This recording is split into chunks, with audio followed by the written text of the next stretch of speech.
Today's episode is dedicated especially to women that are looking at becoming mothers and, yeah, growing a family. Because while the healthcare systems that are there for everyone have obviously fantastic professional services and especially, emergency medical services and other things that you might need along the way, they do not have all of the skills. That is for sure. They do not have all of the knowledge that you will need.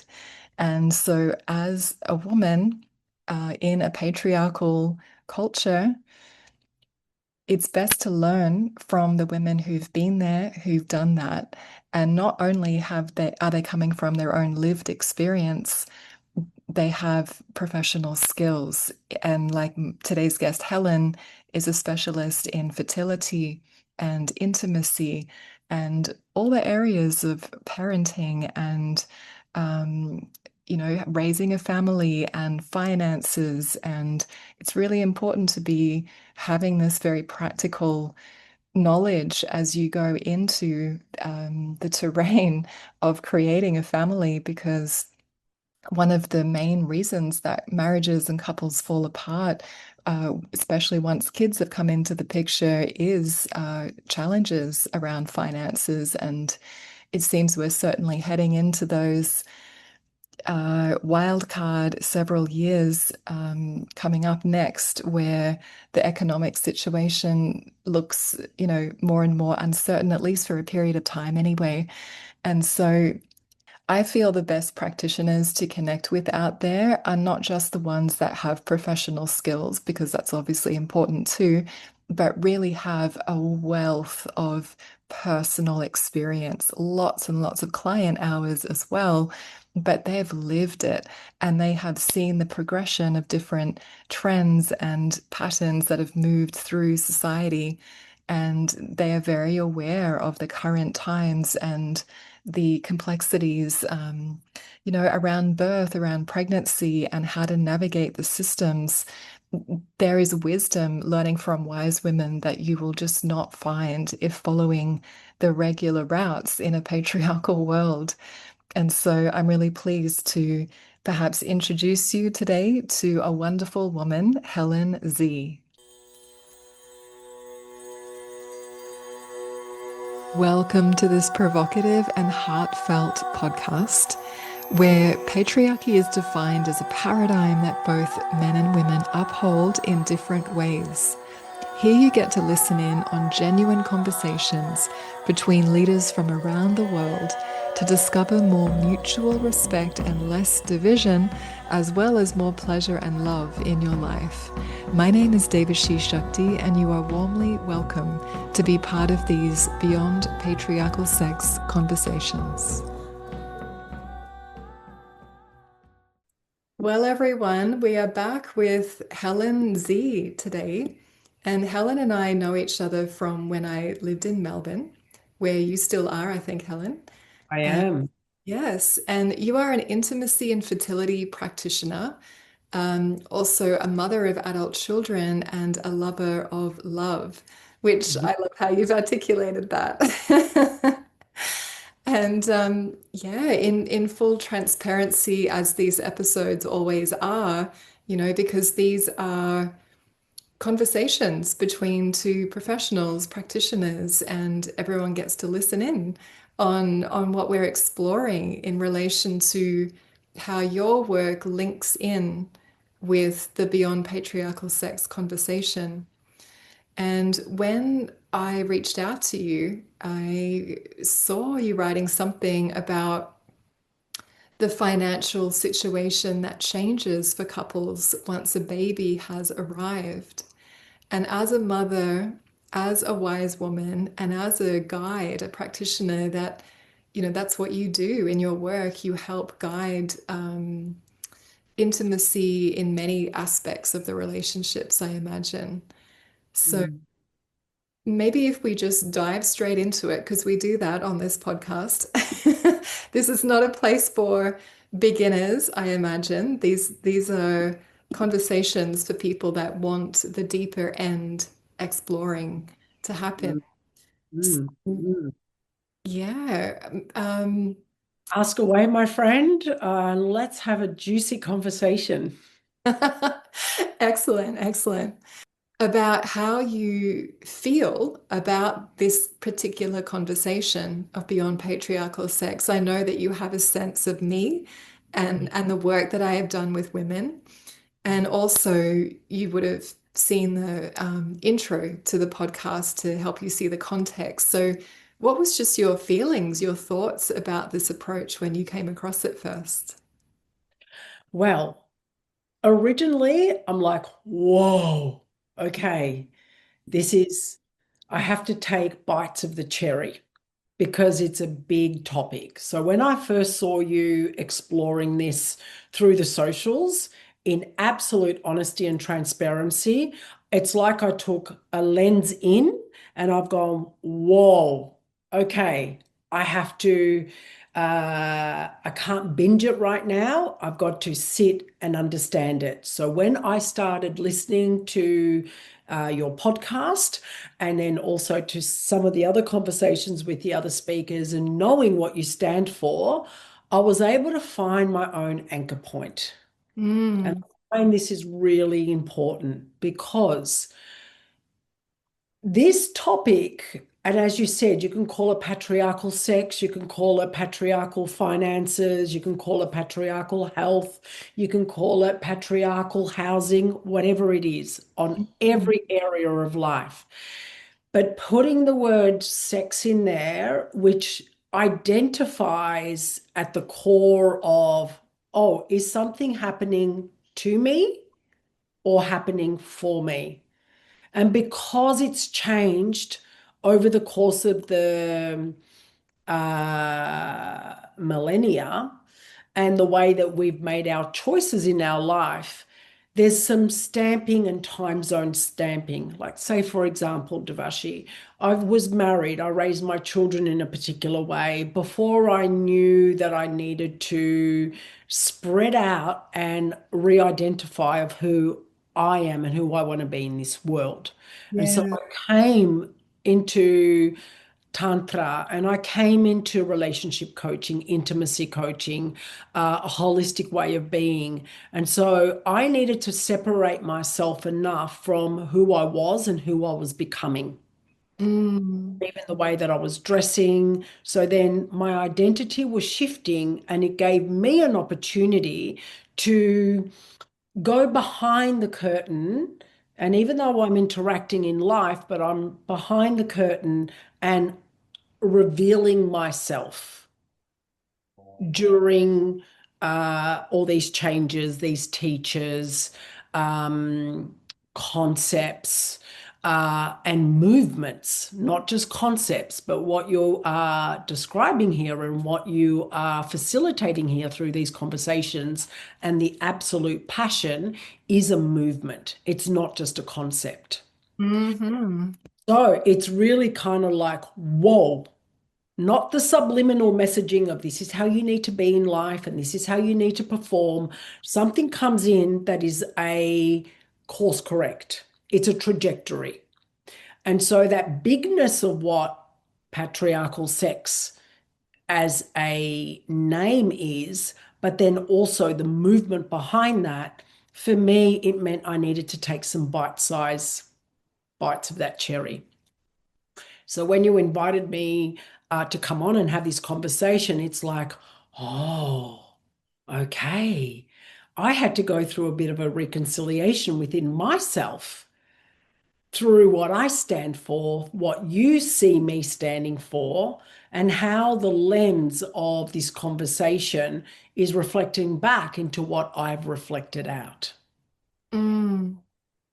Yeah. Yeah, maybe it's worth exploring what, and I love how you said, you reflected and found your own anchor point into this, because that's what the invitation actually is, even for everyone listening as well.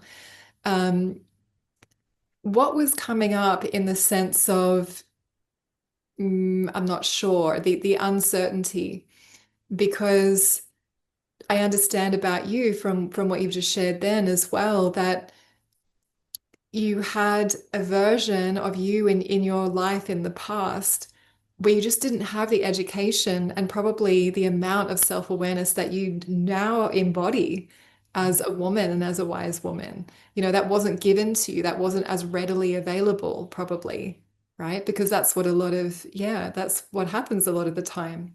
So you've gone through a big identity shift in yourself. Um, which I imagine has a lot to do with sex and intimacy in your own experience, because that's the deepest pivotal place. Like I say in the intro, in the welcome episode, that it's what holds our reality together. What we're aligning with, what we're consenting to, what we're allowing, what we're embodying, how we experience ourselves intimately Mm. says everything about all of our other patterns. Oh, it's an inside job. And the way that we spread that out through our tendrils in our relationships is pivotal, because we can also extend that out and make that inquiry come back in to our most deepest intimate part of ourselves, which Yeah. is our life force, which is our compassion, which is the essence of the intimacy in the way that we experience and have a relationship with life itself. Yes, exactly. Mm. And I mean, the easy assumption to make, and I know that some people are unfortunately missing out on getting the benefits of this project when they just immediately have this mental association. Patriarchy, anyone using that term is clearly a man hater, and that means this, and then they must think that, like, that in itself is a mental program. Yeah. And if someone is telling themselves that that is the case, they're missing out on the nuance and the evolution that's involved in this movement, as you say, not just a conversation. Yeah. And this is big.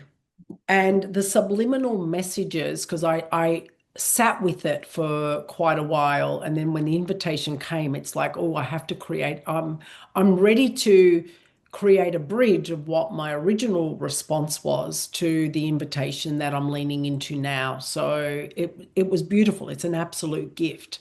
And what came up for me with the ooh is the amount of subliminal messaging that is still around, that the voice is so strong that something like this, and something in what you're doing and the people that are coming up to speak to it, are creating a ripple, and it's up against a magnitude of subliminal message in so many different areas of life. So it really felt like, this feels like an uphill battle, but then it's actually not. It's more of a leveling out. Yeah, I get you now. Yeah. I said to myself, it's very similar to when I was re-imaging myself in who do I want to be when I grow up after my 35 years of age and my marriage ending and my children being teenagers. And so I was in this chrysalis of my children being teenagers, but me re-raising myself through my teenage years to go into this next stage of my adulthood. So coming into Tantra, coming into relationship coaching, coming into the essence of who I am as a lover, as a woman, as a mother, as a business person, all those elements of myself, I wanted to take the looking glass in towards myself. And so doing that, and over a 10-year period, meant that I was able to shapeshift my life in the choices that I make and the work that I do and the way that I deliver my work.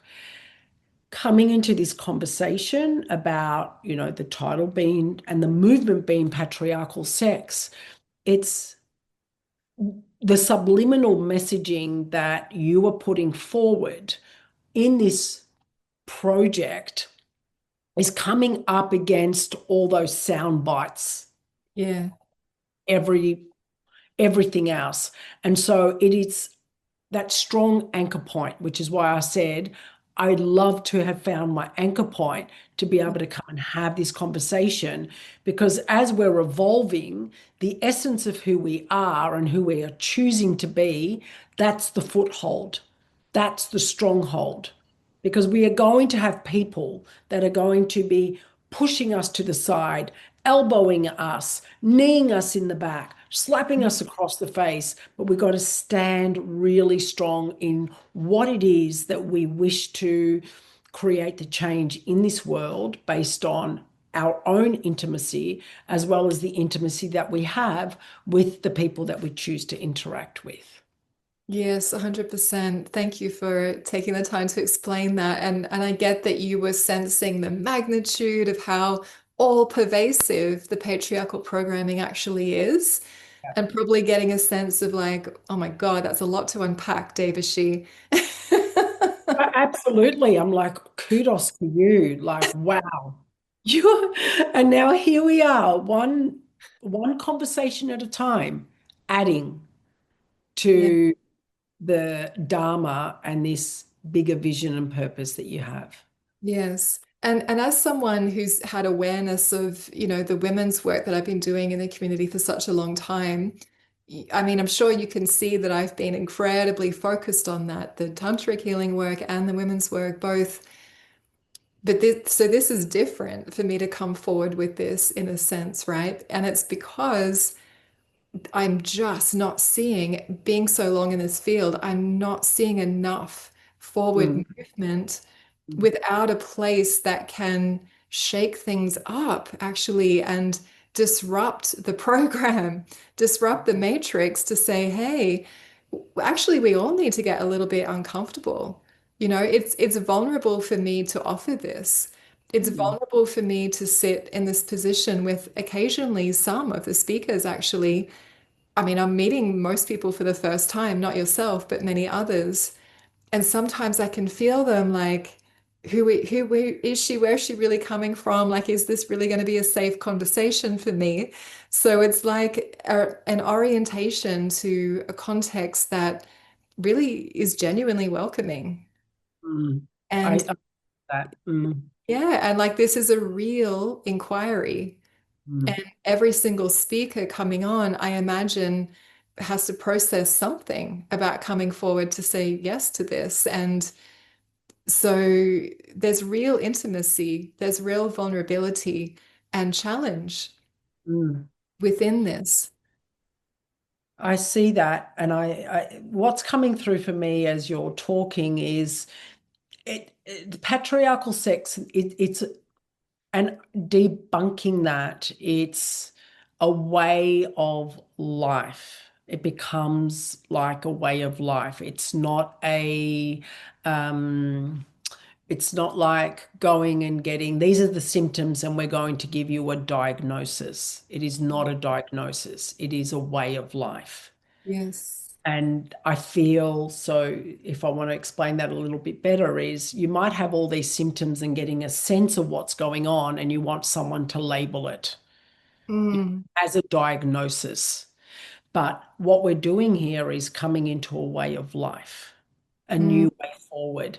And so as we expand and we've got a looking glass of all these different elements that affect life and also how we weren't able to have these conversations, like what you said about seeing one of my posts about, what we're going to talk about today about, having a family and not having the conversations where we can foolproof the longevity of a woman's financial health and wealth as the decisions are being made in the caregiving.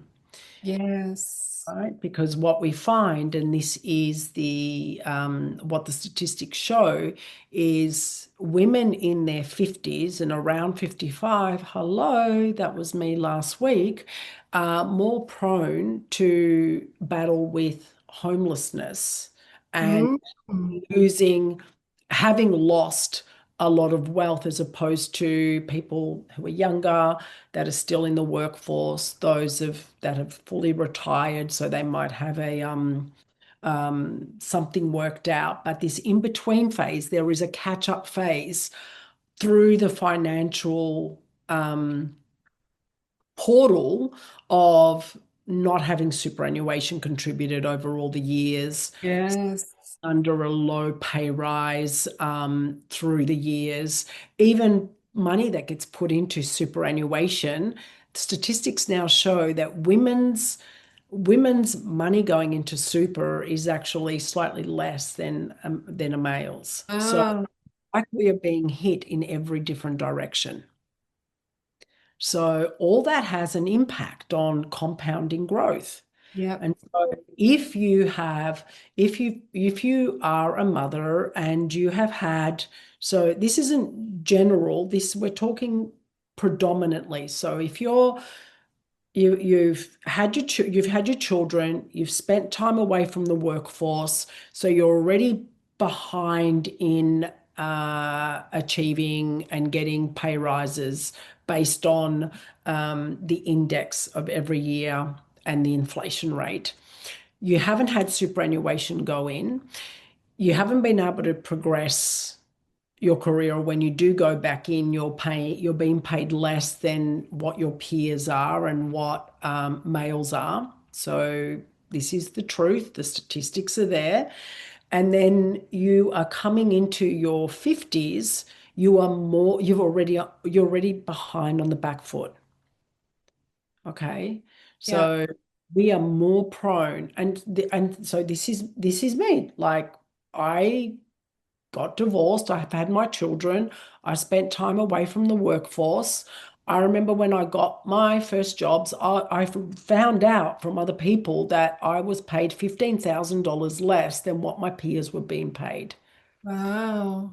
So when I brought that up with my manager, and I was shit scared, if I can use that word, I was in my late 20s and I was a mother of two. So I'm doing life, like I gave life and I'm raising two children. And I was petrified to go to my manager and say, why am I getting paid $15,000 less than all my peers? Yes. And So so the confronting to find that out, I'm sure. And you know what? I've spoken to a few men about that thing in general in society, and some men are adamant that the reason for that is because men are predominantly the providers and they need to earn more money. But the reality for a long time now has shown that that's an outdated belief system because there are so many women who are either better with money or they're just not in the partnership, not in the marriage, and they are on their own. And there's so many different non-traditional configurations that people are living in. So to stick to that belief system and enforce that on everyone, it's just not relevant anymore. And I'm not saying that men shouldn't be the providers because I am an advocate for that. But what happens to the woman like yourself that has her kids and she's on her own? You should not be earning less. Mhm. Exactly. Yep. Agreed, and not just me, but anyone in that situation. Anyone. And this is where this subliminal messaging, and we're still keeping the old script going because the way that I have seen, I used to be in global pharmaceuticals. So I was a senior manager running two departments. I had more than 18 staff. So I know what it's like to work with managing staff, budgets, etc. So I'm there with my peers doing a job, and we are doing a job. We are providing for that company and, providing for our life. Now, where things have changed and we've leveled up is the work and the output that women and females do, and the absolute brilliant brains and minds that women have. They are natural CEOs, because naturally we are the ones that, if we take it way back to, say, village life, is we know how to have a breadth of vision for everybody's needs to be taken care of. And so ultimately, that is a CEO function. We've got to 100. make sure of the finances. We've got to make sure that there's food on the table. These are the emotional needs. These are the sexual needs. This is the relating. This is the community. So we generally make awesome CEOs. And this is Yes. where there's been a lot of advocacy to bring more women into positions of higher responsibility because we can do it quite well and quite naturally, even though we are not paid as much as our male counterparts. Yes, yes. And you probably have seen on this podcast, we've started to delve into the money area. And I want to say before we keep going, because this is so important, this is actually not just about money. The conversation about money is actually not about money. This, Money is an exchange of energy. Money is an exchange of energy. If we go back way when, it would have been saffron fibers, or it would have been gold, or it would have been the other spices that I had tucked away in my pockets. Like, money is just a trade and an exchange mechanism. So we call it money today, it'll be something else in the future, but the fundamentals of what we are losing and what we are not doing in the natural flow of what our humanity is, this is what is costing us. yes, yes, Helen. And alongside that, another reason why I say it's not about money is because this is actually, it's about the worth of woman and the Mm, true value and role of woman. I feel so passionately about this, and I'm not even a mother, I'm not even a wife. I just feel it so strong on behalf of all the women and girls. Because when that is not taken care of, when that is not honored, everyone suffers. Because when the feminine is not restored, the ripple effect of that, because everything comes from the feminine, we all come from the womb. That's mm, reality, that's nature, that's the divine architecture of existence. And when we mm, go against that, everyone suffers. This is not about women being better. This is not about women having to be compensated because it's more expensive to be a female, like I have outlaid on the podcast already. This is not about trying to lift women up because they're somehow weaker. None of that. mm, This is truly because woman is wealth. mm, Wealth in the true holistic sense of the meaning of that word. mm, And when a society has forgotten that, mm, the disintegration, the fragmentation, and how does this connect with sex, intimacy, and relating? Because when that value, when that worth is not being acknowledged, everything falls down. mm. And we are being piecemealed in life. We are we are being sliced and diced. And how does that affect intimacy? Exhaustion. And when you are exhausted, intimacy into me, I see having that sensory experience of, taste, smell, eyesight, hearing. When your body is hardwired to come into regulation because it might be dysregulated, we are spending so much energy trying to get back into homeostasis that it's a lot harder to thrive. It's a lot harder to make the decisions that are going to be more supportive to you, your family, your community, when you are in survival mode and you're not thriving. Yes.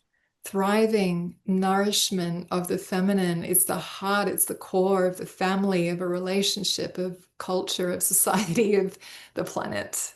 You made a really good point, and I just had this visual when you were talking about it's more expensive to live life being in a woman's body, and I will agree to that.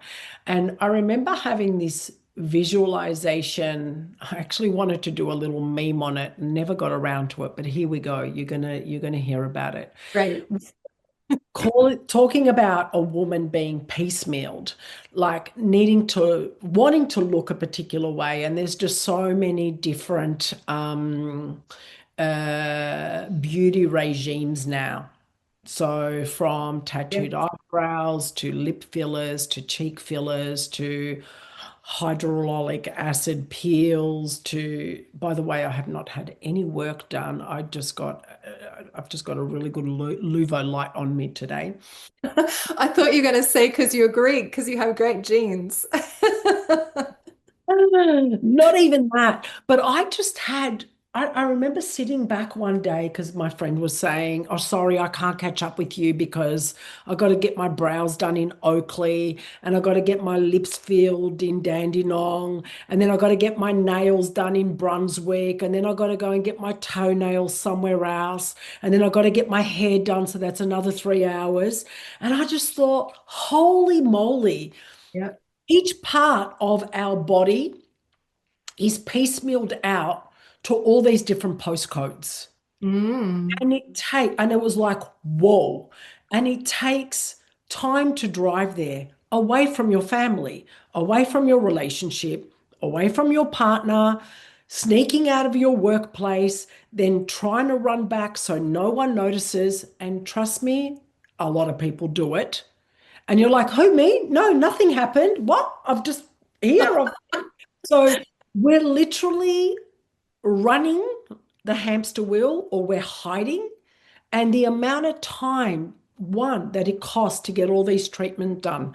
Two, we don't even, or women don't even realize that they are going from postcode to postcode, staying away from their children, their young children.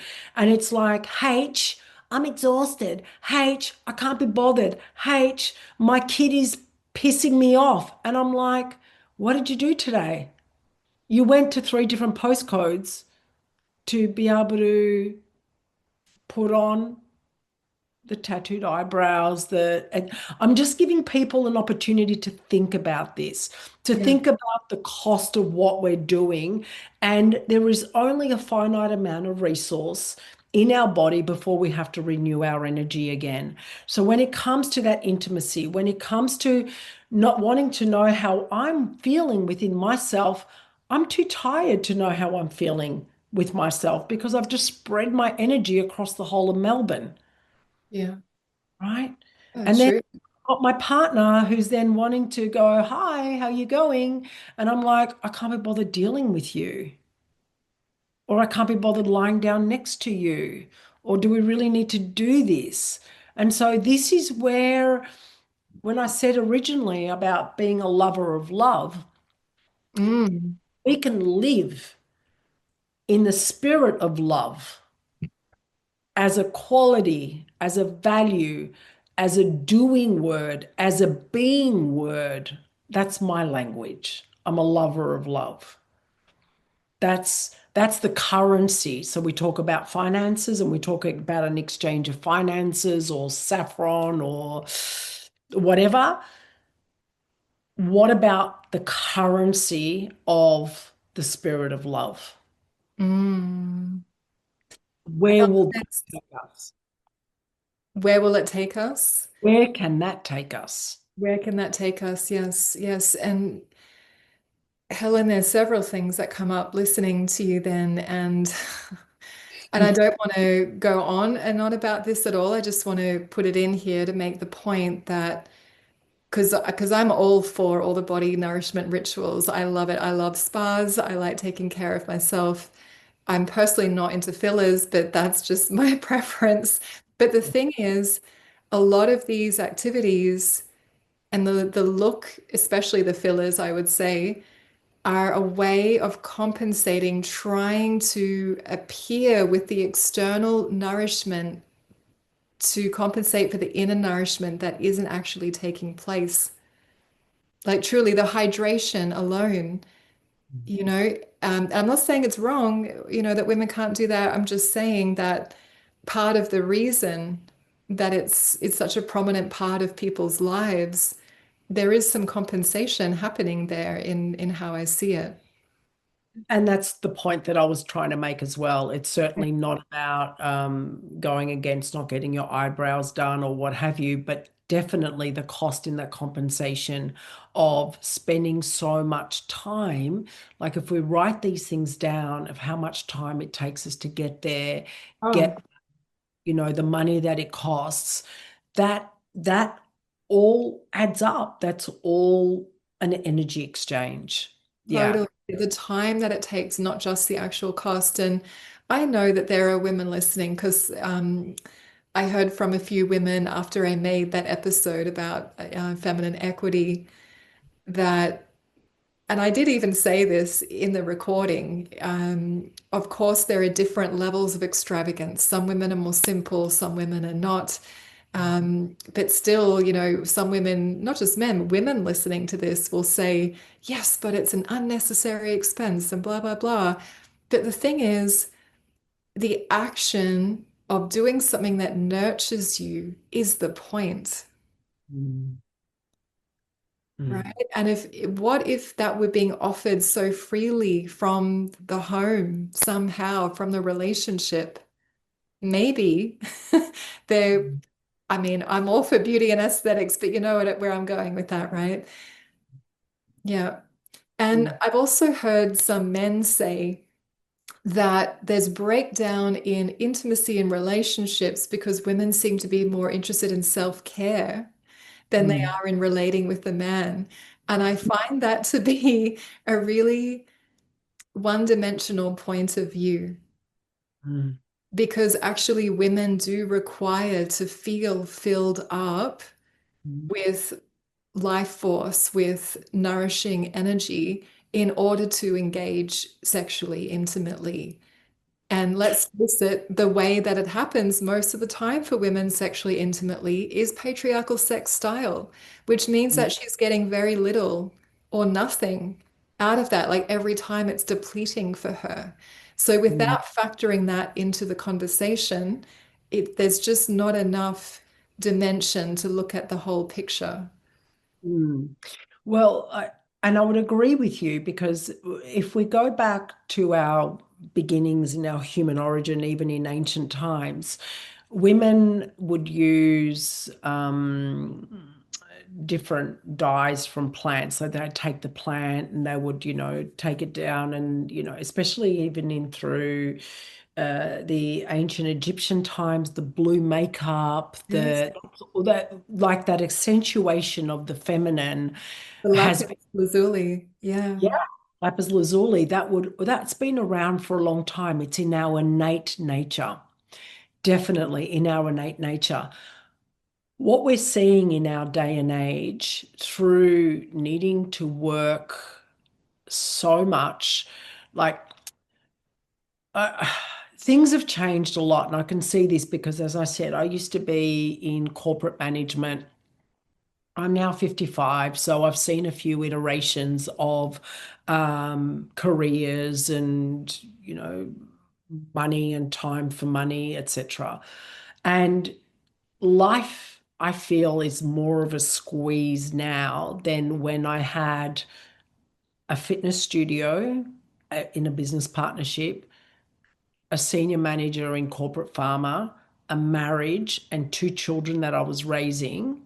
I'm finding the pressure these days a lot more than what it was back then Interesting. for me personally.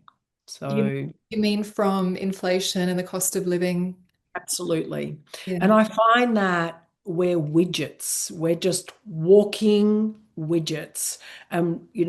Governments are wanting us to work for a lot longer. So now you can work up until your 70s or 80s as long as you get a letter from your doctor to say that the tasks that are in your workplace you can do. So we don't need to even retire anymore by a certain age. So all that's been lifted. Being Mm. able to have childcare education centres around after school care, before school care, holiday care means that we want both people to be working all the time for us to be able to keep paying our taxes and our children are being raised in other places. Mm. And I see this. So now, sure, my children are, in their early 30s and late 20s. But I'm also a postnatal exercise trainer. So I do postnatal training for mums and bubs.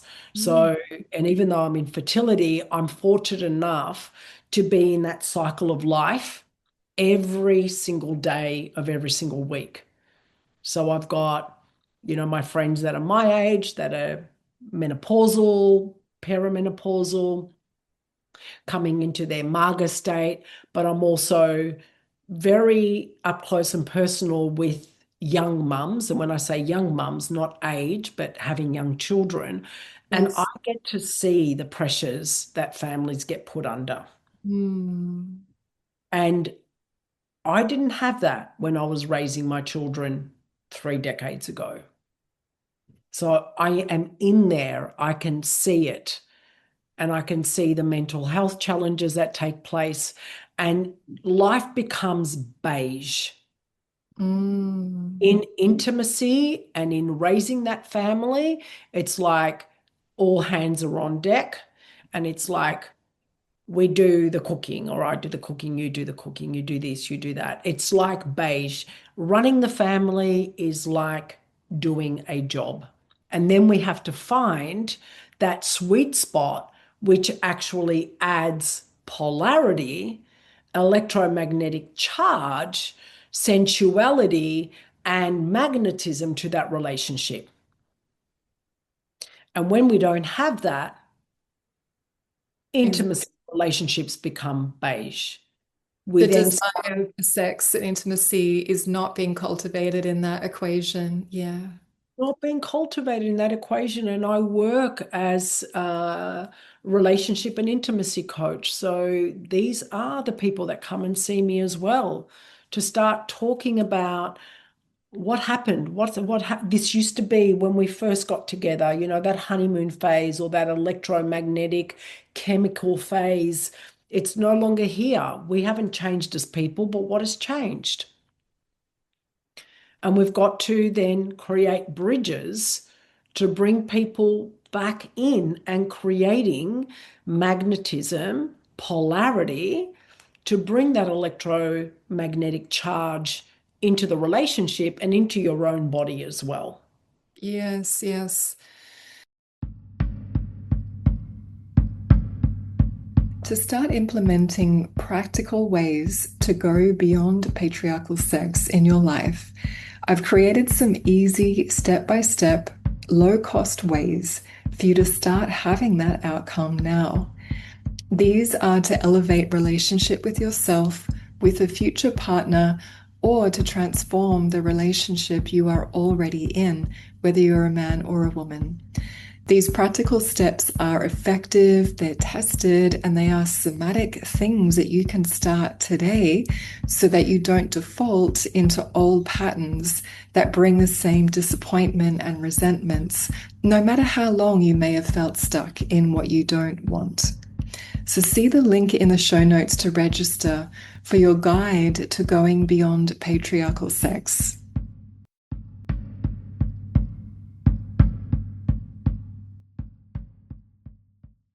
Yes, Helen. And I want to ask you about some of the things that you would advise women and parents, first-time parents maybe, to keep in mind as they walk into this.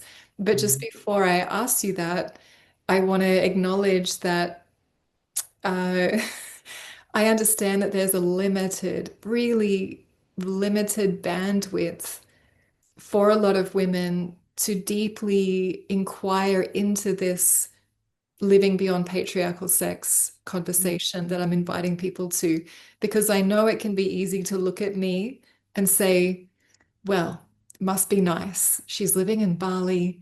She doesn't have kids. She's got time and energy to apply to this. But the thing is, many, many of the women that I've worked with for over 25 years straight, full time, are living that. I do intimately understand it from everything. Like, I'm a holder of people's deepest secrets. And, support people, women, to find their sovereignty truly at the embodied level in whatever situation they happen to be in. And Yeah. I just want to say, I understand that it's not easy. And I Mm. appreciate that, you've lived a version of it and you can see that actually it's more tough now than it ever was before. Mm. So, how would you advise women looking at becoming mothers and starting a family? Mm.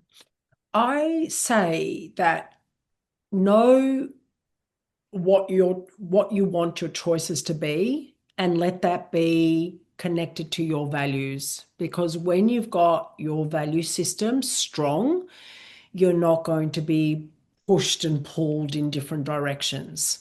So things like, we all need to sleep, we all need to eat, we all need to hydrate, we all need to dress. So there's X amount of money that goes towards that, and there's X amount of effort that goes towards that. So what choice are you going to make with what you nourish yourself through your food?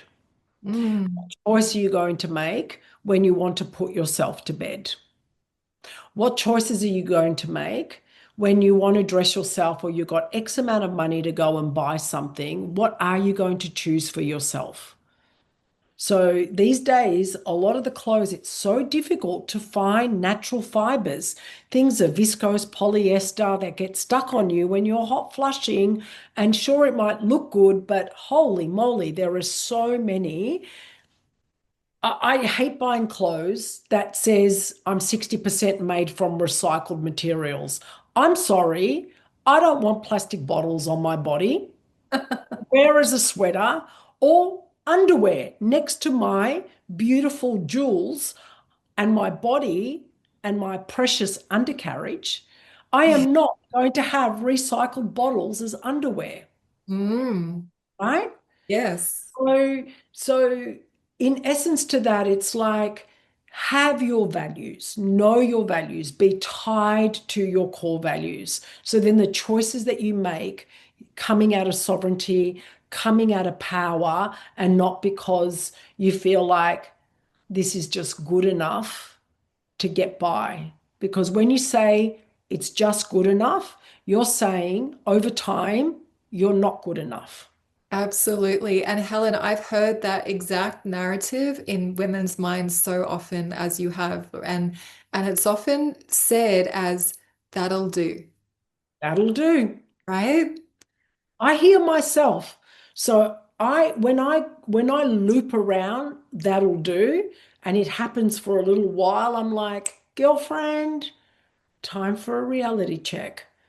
What's happening here? The that'll do is the not good enough. Yes, It's it's it's in that same realm. it And so is. when we can have that sense of identity with ourselves, then our other relationships are going to foster and meet that frequency as well. And that That's is what I it. would say.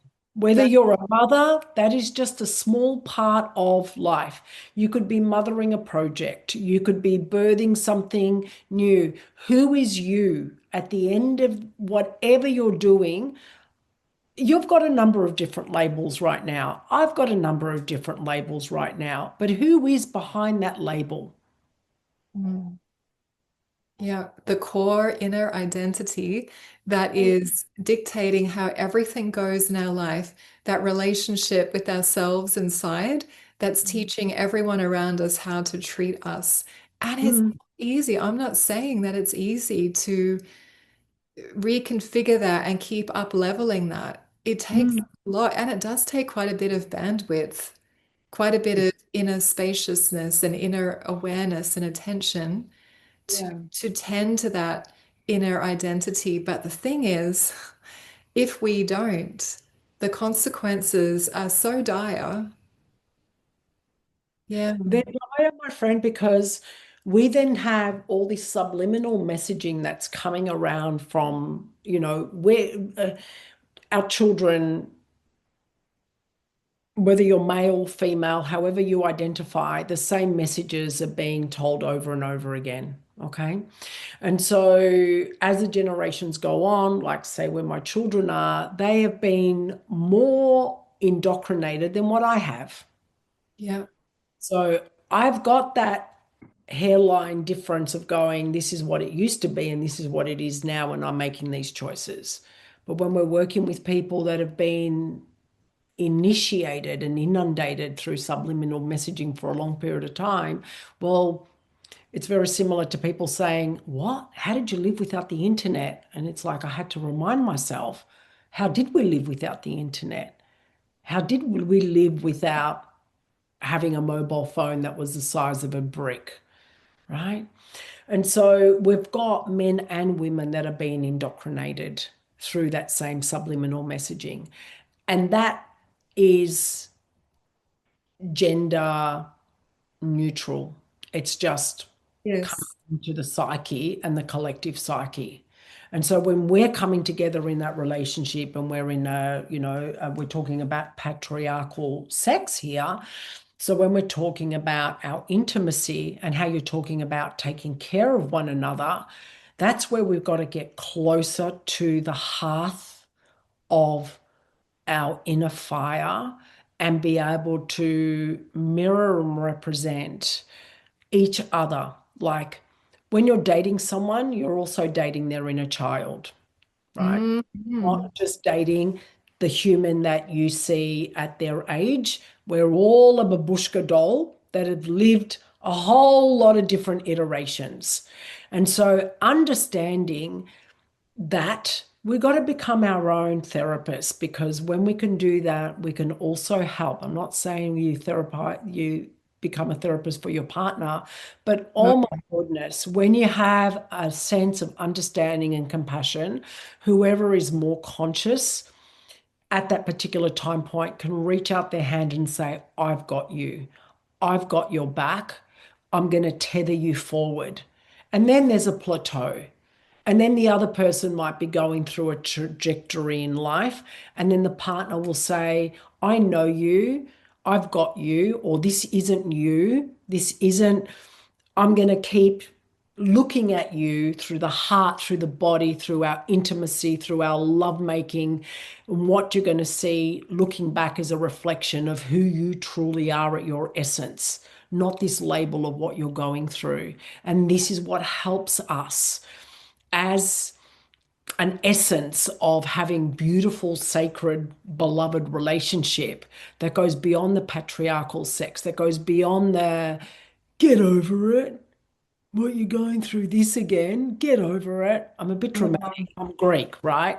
I like on my drama and my voice. Give But it this, to us real, Helen.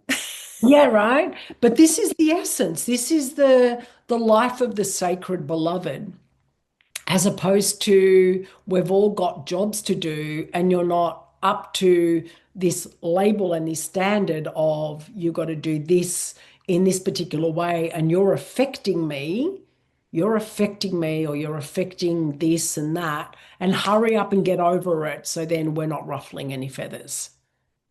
Yeah, so That's what establishing. happens in the patriarchal sex as well. When we're talking about the act of sex, it's like get over yourself or hurry up. And then when we outlay that in fertility, which is what I do, and there's reoccurring miscarriages or there's delayed fertility, that cuts to the core of every trillion cell that is alive in that human body of the my body has failed me, not good enough, hurry up, the way things change between the male and the female, in even the female becoming more goal orientated. And it's like, hurry up, get home. We need to have sex right now. And then I have the males when I'm working with a heteronormative relationship and we're talking about fertility, intimacy, and relationships. I hear very often, Devashi, of a male saying, I feel used. I'm feeling used. There's there's no intimacy, it's just sex. And Are you so talking about when she's in the peak fertility window and she's trying to conceive? yeah, yeah, or when we're trying to conceive for a period of time and we've lost connection with our intimacy because we've lost trust in our body. And it's like, what's the point? What's the point of having sex? Or when people are going through IVF, they stop having sex. There's a percentage of people, because it happens outside of your body and you do not need sex to get pregnant anymore, you stop having sex. Mm. It becomes a mateship. I know I threw a lot in there at the one time, but it sprouted something in me. Yes. Yeah. Mm. Yes, I'd love to dig in a little more into a couple of things you mentioned that I don't see being spoken about very much, and that's the enhanced issues from delayed fertility and recurring pregnancy losses and the inner turmoil and process that particularly a woman, I imagine, is going to be in. And so how do you see that actually playing out and the toll that that takes on intimacy, sexuality? It is massive, it is untreated, and it's unspoken. And so once upon a time, if you would go to a fertility specialist and you would want to qualify for even having treatments, they would ask you, where is your partner? Or they would ask you about your sex life, your intimacy life. That doesn't get spoken about anymore. They don't need to ask you because you don't need sex to get pregnant, right? Mhm. If you're going through treatment. What actually happens though is when people get together, they get together and say, we want to build a life together. And then they make that decision of then wanting to go and have a family. So we start off intimacy, we start off in that honeymoon phase, we then start to meld it into I'm doing life, you're doing life, we're doing life together. And then one of the things that brings a lot of people together is sexual intimacy. It is a core need. You're choosing if you do it or not, but it is a core need. Sure, you can live without it, but let's say I feel for me, it's my medicine. It's a core need for me. And I know a lot of other people feel the same. The impact of that, when you are trying to bring a child into this world and the actual act physiologically as human, biological species that we are, you can't do that. There is a divorce in what we naturally evolutionary can do. There is a human biological divorce. So we are talking about it at the primal level. We want to have a child. We have sexual intimacy to have a child. We cannot have a child through sexual intimacy and the intimacy that we've built over these years that starts to disintegrate, right? Over time, that just gets very crumbly, starts to unweave. And then what's left? What is holding? What is that mycelium? What is that? I'm getting an image of a hammock. What is that that is going to support that relationship moving forward? Because yes, you can have this child, and then what happens after that? You haven't had sex for such a long period of time. What is the effort to crawl back and to create that bridge back into being intimate when you live like mates in the house and then you blame each other for what is happening and what is not happening? There are people that are very cruel to one another, like extremely cruel, that Oh, it comes to emotional abuse when you're speaking to your partner in a particular way when things aren't happening. And it's not a it is not a nice place to occupy You wouldn't live with your housemates. You wouldn't live with someone in your workplace. You would put them up for performance appraisal and give them warnings, but yet we put up with this shit for years to come. And then Yes. we go out into the world and go, yep, this is my kid, this is my family, this is my car, this is my job. And it's like, knock, knock, who's there? Hi, who is in there? Who are you? Mm. Because we get to lose ourselves along the way. Yes.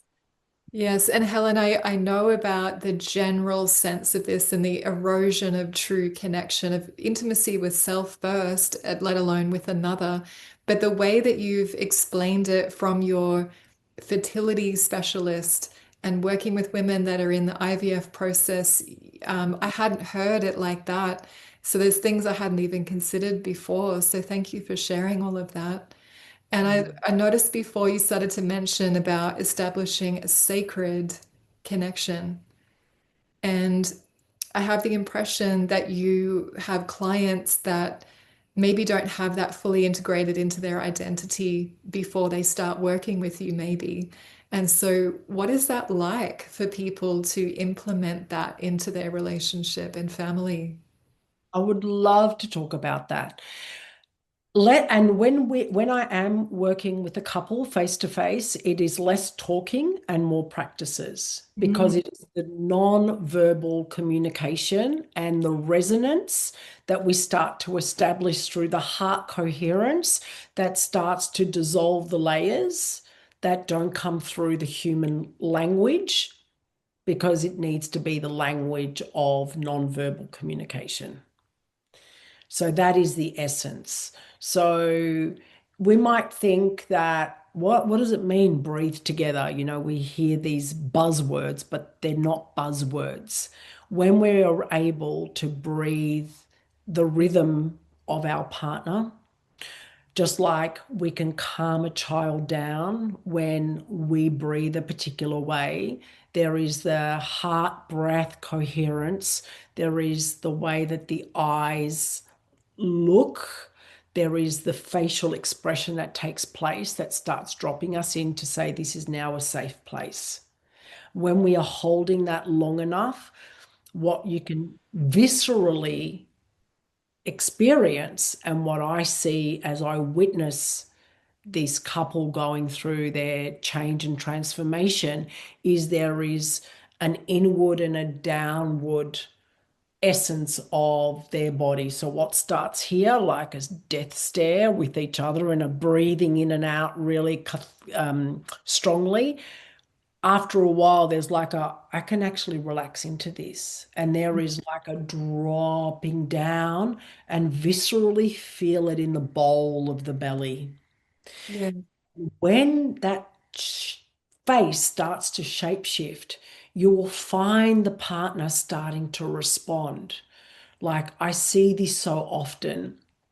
Say the woman starts to drop in and down because they've been in a fighting mode for quite a while. They're wanting a particular outcome and it comes from a charge. Then, when they're dropping down, you'll find that the partner energetically starts to lean in. There is an expansion and there is a leaning in that takes place. And then there's a softening, then the tears may come. The other layer that I add to it is then what I appreciate about you. So there is 2 minutes and it's appreciating qualities, not taking the bins out, not changing nappies, not picking up the towels, but you've got to talk about the qualities that you appreciate in your partner, Mm, uninterrupted, and vice versa. So then we bring the dialogue. So what is experienced in the body, so this is all in intimacy, is then heard. So then we're using the ears, we're seeing, and then I'll get them to do some movement through the body. And I always invite a playing of the mouth. Explore the inner landscape of your mouth. So while you're moving, while you've got your eye gaze, softly explore the inside of your mouth. So the enamel, the hardness of the enamel, the soft squamous cheek cells, the ridge of the mouth. And then I may put that into now we're going to bring the attention down into the pelvic bowl. So notice where there is that softness. Is it the inside of the vagina that feels like the inside of your lips? Is it the ridge on the ridge of your mouth that's like, the G spot when that starts to become engorged? So then I'm getting that interaction between what we get to experience as nourishment through the mouth, and then we get to connect that nourishment through our sex center. And each couple is having their own individual experience simultaneously, clothes are on. Yeah.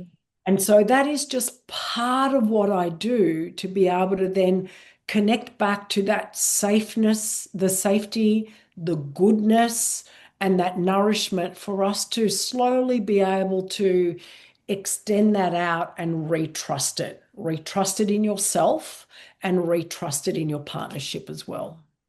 Yeah, beautiful. And I'm tracking what you're saying in the embodiment journey, the coming back and in and down, and how there has to be this receiving and meeting of oneself Mm. before there's any chance to be able to presence you while with another. So it always starts with our own connection with our own bodies, doesn't it? And this Does. realm of sensuality, inner body connection, sensuality that you're inviting, this is the glory of the feminine principle herself, Mm. and the reattuning to that and the valuing of that and the presencing of that, embodiment of that is what opens up uh, Mm. the joy, the love, the connection, the pleasure. Yes. Yes, I'll finish off and I'll add to that. I remember I've done this quite a few times, but I am thinking of a couple that I've worked with a couple of years ago, and they came to me because there was so much love there. They were newly married. They were in their 40s. They've second marriage for both of them, etc. But the way, and we're going to speak frankly here, but the way that he was pleasuring her was like a jackhammer. And she was just getting so put off. And he's like, everything in our life is amazing. But when it comes to this jackhammering, whether it's digitally or through sexual orientation, it's like, holy moly, it's like I'm being drilled by the dentist without any anesthetic. Uh, Right. And so we started working on how to pleasure and just getting into the tactileness. But one thing that I did is I got him to tribally dance, and the wife just needed to watch. So she was sitting down cross-legged, and I got her husband to get up, and he's never done this work before, so there was a lot of trust there. And this was just in the first session. So oh, wow. they were ready for it. I'm like, okay, we've got 3 hours together. Let's just go into trust. But it was beautiful because I had built a lot of those other foundations earlier on before I got there. And I said, okay, come on, come up on your feet. We're going to come together, you and me. And so we're looking at each other, and I'm putting on this tribal music, and I'm like, stamp your feet. He's like, what? I went, stamp your feet. So I guided him through a tribal stamp, stamp, stamp, a breathe, breathe, breathe, and then like a thrusting. And I said, just push your arms out, push your chest out. I want you getting lots of blood flow into the heart space. But then ultimately, what was happening is with the gyrating and the thrusting, I said, now get that energy to grow into, I'm going to use the word, your cock. I said, really grow into that. The wife was watching, and she's like, we're finally getting magnetism. We're finally getting this essence of like, oh, oh, oh, oh. And so, what happened in that beautiful moment is we got the polarity. It wasn't just, this is what I need to do digitally. This is what I've seen in porn. This is how I know you're going to like it because this is how I'm comfortable doing it. Right. And the other thing I did is I've got a jar of goo. It's like gloopy glue. And I'm like, stick your fingers in this jar of like Play-Doh. And literally, it's kid's toy. And I'm like, feel your way around. Feel your way around. And he's just playing with his goo. And I said, now I want your wife to take your fingers and feel around the outside. I said, is that different to what you would do? And he's like, yes. And I said, now go in. What does it feel like when you're really exploring? Now, do the mouth thing where you're inside your mouth and you feel it in your mouth. Now you feel your fingers here. And so we ended up doing a tactile practice and showing the pressure of what the wife wants and how she wants to be touched. And I did the same thing by bringing out a crystal wand that represents the penis. And I said the same thing. So there was equality in the practice. It wasn't just that one way. And then we were able to get into some other practices as well. And then I gave them all the tools, and then I actually leave them in their own space and they can explore. And then Mm. we'll come and have a debrief afterwards. But the magnetism that lit up that room was incredible. And Yeah. the one thing that the wife said was like, she just kept saying, you're my king. You're a Oh, king. She was on the floor, like cross-legged, looking up in admiration and just going, you're my king. You're a king. And that she really also felt, I've got goosebumps as I recall it.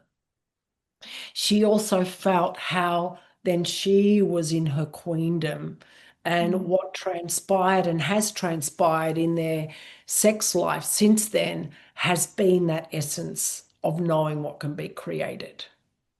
Mm. I love these fun, playful ways that you've creatively applied tantric principles to people that maybe wouldn't consider themselves particularly spiritual or whatever. Like, this is just reality. This is nature. This is life. This is how our bodies work. And you portrayed that so beautifully. I had such a clear image of this woman feeling her partner, feeling himself. Mm. And so there's Mm. the real energy in the real body, not the mentalization and the performative enactment of a mentalized version of things. So you're bringing people right down back into their bodies, which is fantastic to hear. And so, Isn't that the movement, Devashi? Isn't that the yeah, movement of patriarchal, of flipping the script of patriarchal sex and being more in our nature nurture than this indoctrinated way of living in yeah, life as, like widgets needing to perform as opposed to this beautiful standard of living that we want to experience for ourselves. yes. And actually, I want to add to that that whatever challenge it feels like to come into that direct experience of our bodies and our real energy and of each other in partnership, as challenging as that may be, and as much bandwidth as that may take to generate that and cultivate that, Mm. the amount of depletion that happens from choosing not to go that direction, the amount of loss of more bandwidth that will definitely predictably happen from there is actually a far more stretched and under-resourced place to be living from. So there's really so much incentive to explore embodiment, and real connection, true intimacy, and loving love, the feeling and embodied experience of that. So, Helen, you obviously work with people in person as you've shared, and it sounds like online as well. What are you offering as ways for people to come and connect with you in Melbourne or elsewhere? Ah, oh, I didn't even, yeah.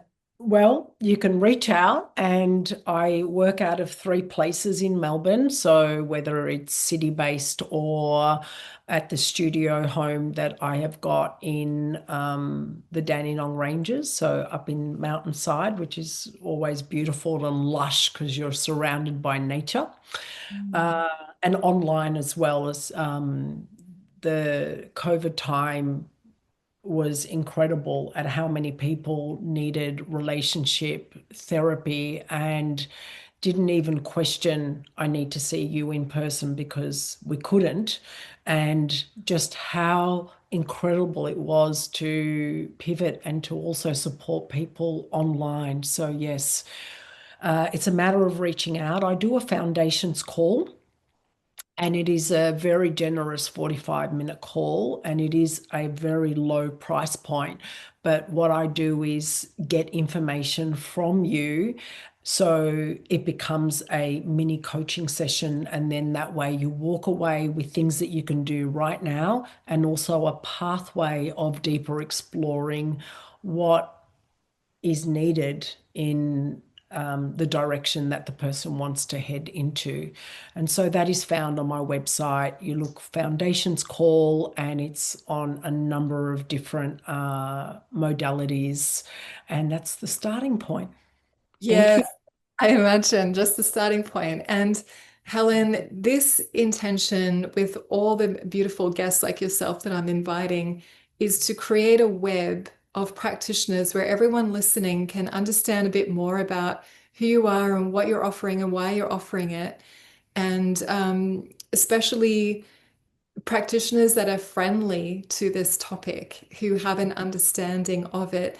And even though you might not be using those words directly like I am, you deeply understand what this is all about. And your work really does strongly connect into the same purpose Mm. that Beyond Patriarchal Sex project is working on. So thank you so much for your time and energy and coming and joining the conversation with me today. It has been an absolute delight. It's thank you. It's an cherished conversation.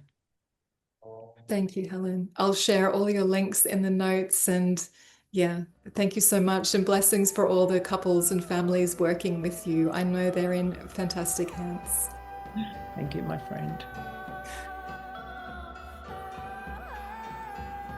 Thanks for sharing this episode with your friends if it's moved you.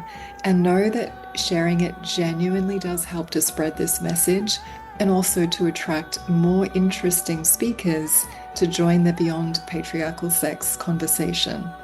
And if you're a woman who'd like to get an exclusive discount to the full signature program of how to live beyond patriarchal sex, then write a 5-star review on either Apple or Spotify, take a screenshot and send it in to the email address below to get the reduced rate to the full course called I Broke the Spell.